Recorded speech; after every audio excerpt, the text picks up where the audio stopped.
નમસ્કાર કલમ યુદ્ધ સમાચારની સાથે હું છું આપની સાથે પાયલ બામભણિયા। તો જોઈએ આજના મહત્વના સમાચારમાં। રાજકોટ જિલ્લાના ધોરાજીમાં ડુંગળીના પોષણક્ષમ ભાવ ના મળતા ખેડૂતો પોતાના ખેતરમાં જ ડુંગળી રાખવી પડી અને ભાવ ગગડી જતા ખેડૂતોમાં ચિંતા। રાજકોટ જિલ્લાના ધોરાજી પંથકના ખેડૂતોએ હોંશે હોંશે પોતાના ખેતરમાં ડુંગળીનું વાવેતર કરેલ હોય પણ હાલ પોતાના ખેતરથી માર્કેટિંગ યાર્ડ સુધી ડુંગળી લઈ બજારમાં વેચવા માટે ખેડૂતો આવેલ હોય પણ દિવસે ને દિવસે ભાવ ગગડતા જાય છે અને ખેડૂતોને જે ખર્ચો કરેલો હોય વાવેતરમાં તેમાં પણ ભાવ ન મળતા નુકસાની વેઠવાનો વારો આવ્યો છે।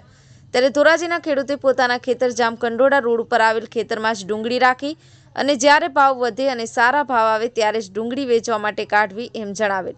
હાલ તો ખેડૂતોએ પોતાના ખેતરમાં ડુંગળી રાખવી પડી રહી છે। હાલ ધોરાજી માર્કેટિંગ યાર્ડમાં સારા ભાવ ન મળતા ખેડૂતે પોતાના ખેતરમાં ડુંગળી રાખવી પડી રહી હતી। આમ ડુંગળીનું વાવેતર કરીને મુશ્કેલી વેઠવાનો વારો આવ્યો છે। જયંત વિજોડા, કલમ યુદ્ધ સમાચાર, ધોરાજી।